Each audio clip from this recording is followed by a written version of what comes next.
नमस्कार। खेत खजाना में आपका स्वागत है। आज मंगलवार का दिन है और मार्च महीने की तारीख हो गई है 24। सुबह की वीडियो में आपको जो बाजार अपडेट दिया था उसके बाद सरसों के बाजार में थोड़ा सा इम्प्रूवमेंट है, थोड़ा सा सुधार देखने को मिला है। कितना बाजार सुधरा है, कहाँ सुधरा है, प्लांटों में, मंडियों में क्या स्थिति अब बनी हुई है, इस पर विस्तार से बात करें उससे पहले आपसे वही विनम्र निवेदन, यदि आप इस चैनल पर पहली बार हैं तो इसे सब्सक्राइब कर लीजिए। सब्सक्राइब करने के साथ साथ बेल आइकन को जरूर प्रेस कीजिए ताकि वीडियो अपलोड होते ही सबसे पहले आप तक पहुंचे। आप इसे लाइक और शेयर कर रहे हैं, इसके लिए आपका बहुत बहुत आभार। सरसों बाजार सुबह थोड़ा सा दबाव में दिख रहा था लेकिन कमजोर नहीं था। 6,740 रुपये पर खुला भरतपुर मंडी का भाव, और भरतपुर मंडी का ये भाव जो इस समय भाव है वो है 6,800 रुपये, यानी बाजार 60 रुपये यहाँ से प्लस हुआ है। गोयलकोटा का प्लांट का भाव मात्र 7,000 रुपये पर खुला और 7,000 रुपये पर ही अभी तक कारोबार दिखा रहा है, यानी स्टेबल बना हुआ है। उधर सलोनी प्लांट के अंदर 7800 का भाव जब खुला उसके बाद में 50 रुपये बाजार प्लस होकर के इस समय कारोबार हो रहा है 7850 पर सारे सेंटर्स पर। इसी तरह से जो दूसरी मंडियां हैं उनके अंदर भी हल्का फुल्का सुधार है। जैसे जयपुर सुबह 7175 रह गया था, 7175 पर खुला था, 100 रुपये कमजोर होकर के, लेकिन अब जो भाव है वो है 7200 रुपये। इसी तरह से और मंडियों के अंदर भी 25-50 रुपए की इंप्रूवमेंट देखने को मिली है। आज पूरे देश में जो सरसों की आवक हुई है, दैनिक आवक जिसे हम बोलते हैं, वो है 10.5 लाख बोरी। अब यह याद रखिए कि 10.5 लाख बोरी, 11 लाख बोरी, इसी के आसपास ये आगे सिलसिला चलेगा आवकों का, क्योंकि मार्च का तीसरा महीना, मार्च का चौथा सप्ताह समाप्त होने को जा रहा है और इस सप्ताह में भी अगर आवकें नहीं हैं तो फिर आगे आवक कैसे बढ़ेगी आप जान सकते हैं।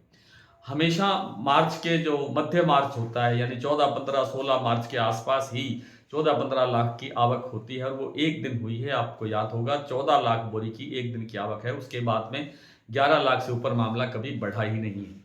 तो आगे भी लगता नहीं है कि सरसों की आवकों में कोई सुधार होगा। भाव पर दबाव आने की गुंजाइश बहुत कम है। थोड़ा बहुत कोई बाजार, ये जो युद्ध की स्थिति बनी हुई है, इसमें अगर कोई सकारात्मक परिवर्तन होता है, कोई पॉजिटिव चेंज आता है, यानी युद्ध समाप्त होने की तरफ कोई स्थितियां बनती है, तो शायद थोड़ा सा बाजार एक आधे दिन के लिए प्रेशर में आए, दबाव में आए। अदरवाइज अगर ये युद्ध आज ही समाप्त हो जाता है तो भी बाजार को संभलने में बहुत लंबा समय लगेगा, क्योंकि एक दिन में ही सारा कुछ विदेशी तेलों का जो आवागमन है वो यहाँ जो भारत पहुंचना है वो एक दिन में नहीं हो जाएगा, उसमें बहुत समय लगता है। और समय लगने के कारण जो भारत में जो खाद्य तेलों की जो कमी है, जो पोर्टों पर कमी है, वो जो एक दिन में सुधरने वाली नहीं है, इसलिए बहुत बड़ी गिरावट आ जाएगी, ऐसी गुंजाइश लगती नहीं है। बाकी खुदा के हाथ में है, भगवान के हाथ में होता है सब कुछ।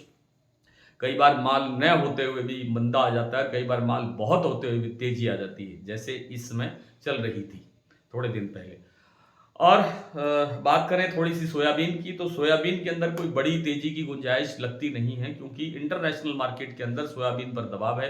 ब्राजील, अर्जेंटीना में सप्लाई बेहतर है, ब्राजील की फसल बहुत बेहतर है और बहुत बड़ी है, पहले की तुलना में काफ़ी अच्छी है, और उस कारण से सोयाबीन का जो इंटरनेशनल बाजार है वो उसमें जोश नहीं है, उत्साह नहीं है, तेजी नहीं है, उस कारण से घरेलू बाजार के अंदर भी बाजार कमजोर है। दूसरी चीज, सोयाबीन की जो फसल है वो तेल की फसल नहीं है, वो मील की फसल है। मैंने कई बार ये बात कही है कि सोया मील का जब तक निर्यात में सुधार नहीं होगा, हमारा निर्यात पिछले साल की तुलना में, सोयाबीन का निर्यात की कह रहा हूँ, सोयाबीन के मील की निर्यात की बात कर रहा हूँ, जिसमें 32-33% गिरावट आई है पिछले साल की तुलना में। तो मिल की जो निर्यात नहीं होने से प्लांटों के अंदर डिमांड नहीं है और बाजार कमजोर है।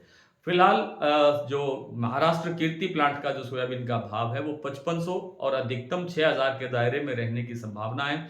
इसमें जब कोई ज़्यादा बड़ी घटपट नहीं होती है, इसलिए 5500-5600 के आसपास आप खरीद कर सकते हैं, और 5900-6000 के आसपास भाव बनने की स्थिति आए तो आप इसकी मुनाफा ले सकते हैं। आप इसी पॉलिसी पे काम करेंगे तो शायद ज़्यादा अच्छा रहेगा।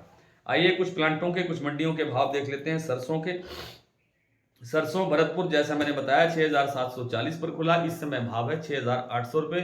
जयपुर 7200 रुपये, दिल्ली 6,900 रुपये, चरखी दादरी 6,875 रुपये, अलवर 6,6800 रुपये, 6,800 रुपये, बरवाला 6550 रुपये, हिसार 6500 रुपये, गोइलकोटा 7,000 रुपये, मुरैना 6,800 रुपये, ग्वालियर 6,600 रुपये। कैथल मंडी में इस समय भाव है लगभग 6,700 रुपये। टोंक मंडी 6,730, निवई 6,750, सिवानी 6550, नडवई 6,740, खेरली मंडी 6810, 6,810। अलवर मंडी में आज भाव तो रहा 6,800 रुपये और वहां आवक हुई 15,000 गट्टे की। अलवर की मैं बात बता रहा हूँ। और 6,700 नहीं, कैथल मंडी का जो भाव है वो है 6,800 रुपये। 6,790 था थोड़ी देर पहले, उसमें अभी चेंज हुआ है, भाव थोड़ा सा बढ़ा है। 6,790 से बढ़कर 6,800 रुपये का लेवल बन गया है। अडानी का जो प्लांट है बूंदी और अलवर, यहाँ पर भाव है 7250 रुपये। इन्होंने आज 100 रुपये भाव बढ़ाया है। सुमेरपुर मंडी में भाव है 7,050 रुपये से लेकर के 7100 रुपये तक। और देई बूंदी के अंदर भाव है 6,850 रुपये। शारदा प्लांट में 7500 रुपये, बीपी आगरा 7500 रुपये, गोयलकोटा मैंने बता ही दिया आपको 7,000 रुपये। और शमशाबाद, दिग्नेर, अलवर, कोटा, ये जो सलोनी के प्लांट हैं, इनमें भाव है 7850 रुपये। आज इतना ही, कल आपसे फिर मुलाकात होती है, तब तक के लिए नमस्कार।